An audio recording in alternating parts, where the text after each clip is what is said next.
आज फरती सोयत्र्या निकળી ગયા હો. જય માતાજી મિત્રો, સર જાગી નહીં તો ઘરે ગાડી લઈને નીકળી ગયા. આજ તો મને નહીં ખબર ક્યાં જવાનું એમ. अबे साले રસ્તામાં આપણને મોદી સાહેબ હામાં મળી ગયા. શિયાળો ચાલુ થઈ ગયો એવું લાગે. હા, હું સ્પ્લેન્ડર લઈને જતો ને તમને આખો સ્પ્લેન્ડર હામું મળી ગયું. सुबह सुबह 2 मेगापिक्सल का कैमरा ऑन करके वीडियो बना रहे हो, अरे शर्म करो। હવે ખબર પડી ક્યાં આવી ગયા એમ? હજી તમને ખબર ન પડી? હા, ફરતીના જામફળનો વારો હે. બહુ જામફળ ઉતર્યા, બહુ જામફળ ને 2 ડોલ ફરી વાળી. હજી તો એમ ખાલી 2 ડોલ ભરીને ત્યાં તો હું मैं तो थक गया। ડોલ ભરીને પર ઢગલામાં નાખી પડે ને. એટલે આ બે જામફળના પ્રેમ લગ્ન થઈ ગયા લાગે. પછી જામફળ ઉતરવા બાકી કે બોલે જામફળનો કને મોટો ઢગલો, અને આપણે જામફળ ઉતરતા બાપુ ને ભાઈલો બે હારા કરતા, અને એમ જામફળ ઉતરે એટલે વિજયભાઈ ઉતારવા જ પડે.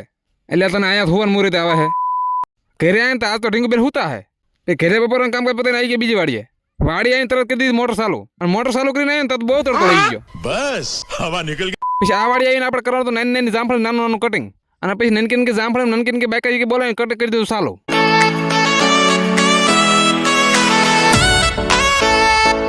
એટલે એક સાલ નહીં ખૂટે, હવે 2 સાલ લેવા પડશે.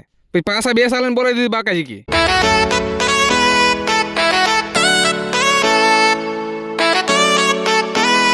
પછી કટિંગ નો એકસા પૂરો થયો ને તો એક ટપકની નળીને ખાપો નીકળી ગયો હતો. એવડો ખાપો કરી દો. એટલે આ તારી ભલી થાય. અને ફાઇનલી બપોરની બાકાજી બોલાતો તો હાથ પડીને તો આખી વાળને કટિંગ કરી નાખ્યું. ऐसा मत करो मेरी जान, लाइफ में कुछ अच्छा करो यार। પછી વાડીએ જામફળ કટિંગ પતાવીને આવી ગયા ઘરે. ઘરે આવીને ખાધું પીધું રાજ કર્યું. આજનો વ્લોગ અહીંયા જ પૂરો. Okay, Tata, bye bye.